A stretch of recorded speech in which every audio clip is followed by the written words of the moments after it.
My name is Sumedh Datar, and I'm a computer vision engineer working for 7-Eleven R&D. Been working in the computer vision space for the last 4 years here, and prior to that, I worked at 2 healthcare startups. So it's been almost a decade since I've been working in the computer vision space. So today I'll be talking about item recognition in retail. What are the nuances that we go through while solving a problem in the retail space, and I'll be talking more deeper related to that. So the talk basically covers the problem statement, the possible solution, and the final architecture. So first, let's go deeper into item/product identification, right? So what are the ways in which you can identify products? Currently, we can do it with barcode scanners, we can do it with item lookup, and we can do it with RFIDs, right? But what are the problems when you actually do item recognition with these techniques? With barcode scanners, if you have a white background and a black coded lines, it works really well. What about situations where you have metallic products, right? It's very hard when you take something like fruit. I think you would have noticed avocados and bananas in any grocery store. It's so hard to scan those products, right? Second thing is item lookup. The catalog has like so many products. How do you organize the whole thing, the front end, the back end? It's quite hard locating the products as well, right? Third thing is like RFIDs, great, always works, but I mean, it's slightly expensive and it's like a one-time use, and each time you gotta like keep adding it again. When you get your new inventory, you wanna reshelf, you need to keep adding it. It brings in a lot of overheads, right? So kind of this moving towards computer vision for this reason as to how we can identify products, because it removes the hassle of all these, and you can basically also have an enhanced customer experience as well, right? When you move into computer vision, what are the benefits that you get? The first thing is you can do planogram compliance. Basically, you can know where the products are stocked. If it's not stocked correctly, you can figure out programmatically where there is a mistake, and then you can put it back. Then the next thing is inventory tracking, right? This is such a huge problem. I think pretty much all of you would have noticed the out of stock situation, got frustrated and would have left, right? How do we do it programmatically without like having anyone go and check every single aisle manually? It's something that's really hard. But how can we like do inventory tracking? And computer vision comes here and can solve your problem, right? The third thing is advanced self-checkout. Like how can you build like good self-checkout systems, make it smarter, use some kind of image processing techniques and deep learning and things like that. And the last thing is like the autonomous stores, wherein you can just take, enter, take whatever you want and leave, and then it just works, right? Now, this looks like amazing, really great, but what it takes to build a system like this, what are the problems, what could be the possible solutions, right? Let's go deeper into each individual thing. I'll start with the problems, right? So first is similar looking items. So we have situations like this wherein, like take for example a Celsius drink or a Bang Energy, right? Here the packaging looks almost same, just like small changes with the flavor. But you got to identify it really well. Similarly with the energy drink. And these are just examples. There's so many products like this, like Pepsi, Coke, etc., and things like that. The next problem is item overlap and occlusion. How do you give instructions to make sure you see the front side of the product, back side of the product? How do you handle situation where it's turned away, and what strategies will you use to handle it, or can you just handle it with the surrounding information with some metadata and things like that, right? This is also a problem. It's like you see here, it's tilted, so sometimes it's little hard. Then the next thing is same product but different size. Like you see, like take for example a Red Bull here. It's of varied sizes. With computer vision, you can do only so much, but what else can you do to handle these? And you cannot penalize the computer vision algorithm here for saying that it's the wrong product volume, right? Because computer vision can only do so much. How do you handle situations like this? Sheer number of items to classify. This is also a very big problem. It's not fixed. It's not 1 million, it's not 30,000. It's just rotating. You can have so many products. Every day, so many products come in. Every day, so many products go out. What strategies do you apply here to handle these situations? It's just so many products. And the next thing is constantly you need to keep capturing data again and again because the packaging changes, right? So there's some ad, people run ads, and then you see these ads coming here, and your model just is off. It's completely off because it's not seen it. It's not the model's problem, but how do you handle situations like this? And then going a bit technical here, of course there are techniques like image classification without using pre-trained networks like residual and things like that. But if you get a new class, can you keep retraining every single time? You can't do that. It's almost impossible, right? Because if it's just one model deploying one solution, it's okay. What if you're deploying like thousands? How do you handle all that, model monitoring, etc.? It's like, it's quite a humongous task and it's not a scalable solution. Now let's dive a little deeper into some of the possible solutions that we can use to tackle this kind of a problem. So here, what you can do is you can use a vanilla neural network backbone, and then you can get like features, right? Now when I talk about features, these features are basically those numerical numbers that actually say what the product is. It's so hard to interpret it, but inherently it's what it's learning. So you can basically have features and then use those features and do some kind of manipulation and see how that works. Next is, I think, the very famous Siamese network.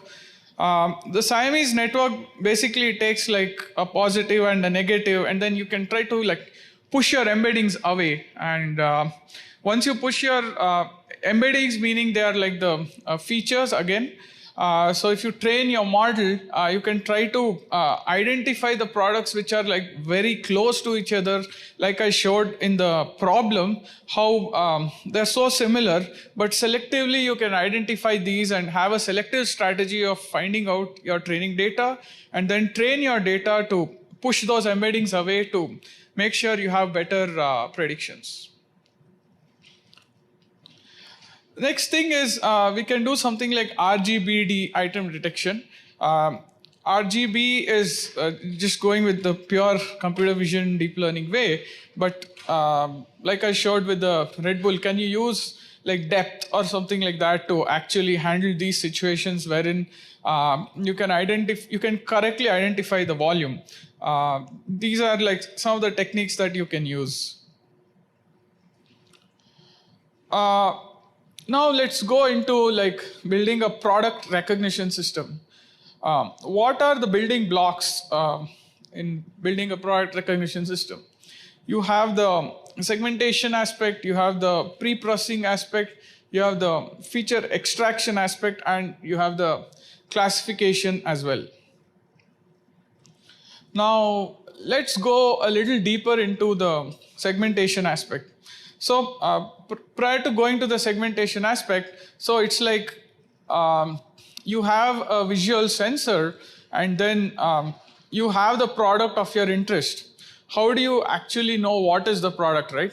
So you gotta like narrow down and then go towards the final result, but you need to also make sure that you use very little data because you don't have too much data and you can't retrain the model every single time. So how do you handle a situation like this? So we can start with going with a traditional segmentation model like a YOLO model or something like that, which can help you in segmenting.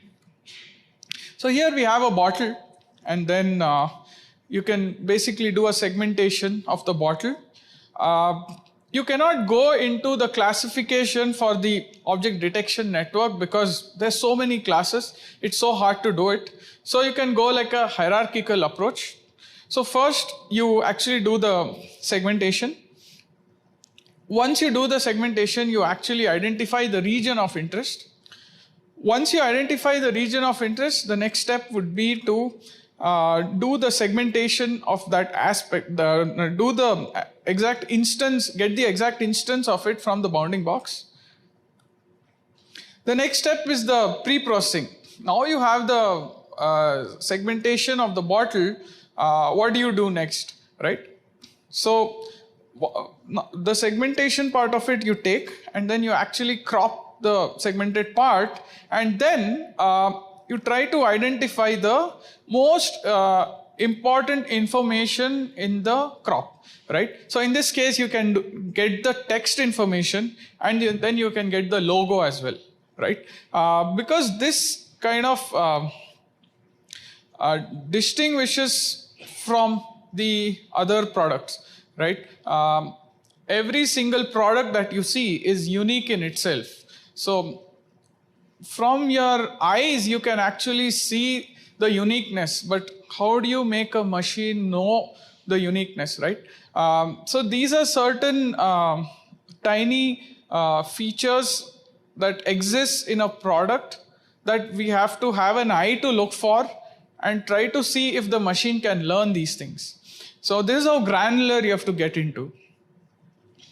So for text, we can do like the general text detection and text recognition. Sometimes text recognition may not work, but how do you do it without doing text recognition, right? Next step is the feature extraction part of it. So in the feature extraction part of it, you actually crop and then you get the logo, and then you pass it through a visual encoder. You can use like a ResNet or a transformer, and then you can take the textual information and get the textual encoders as well. You can actually know what the text is if you are lucky to get the exact text, and then you can pass it through an embedding model like a word-to-vec model, or nowadays you can go with like GPT-based models, or maybe like a transformer-based encoder models like BERT or something like that. And then you do your aggregation using the visual encoder as well as the text encoder, and then that itself generates a unique feature embedding for you. Then once you have it aggregated, the next step is to basically do the classification, right? So how do you take these numbers and say that, yeah, okay, this is what the product is, right? This is where it's a bit challenging. So what you do here is you take the aggregated features, you pass it through the feature, you have your check it against your feature database, and then you do your feature comparison, and then that's how you make your final result. Your feature database can be anything. It can be just visual information, it can be visual plus text information. If you want to train a model and then use some embeddings after training the model, you can go with it, or if you want to use a vanilla network and then get the embeddings, you can do that as well, and then you get your final result, right? Bringing all of this together, how does a system look like, right? I'm sorry, I think you can't see the inputs, or can you see the inputs or no? I'm sorry about that. I think there's some color mismatch. So I can probably say, you see the detection box and the instance segmentation box, and the input to this first box is an input image, and then this whole block is called as the segmentation block. Remember I showed the bottle and then the instance segmentation and the general detection. Once it goes to the next block is called as pre-processing. You crop, you resize, you rotate, and you augment. That is the pre-processing phase. And then you do like the feature extraction, It uses like visual encoder, text encoder, like I showed, and then you get your features, and then you take that features and then you compare with your feature comparator. The feature comparator, basically, it's been pre-computed for you already, and then you just reuse that, and then you see what is closest to it, and then you make your decision. This is the feature database part of it. So yeah. All right, that's it from my side. Any questions for me?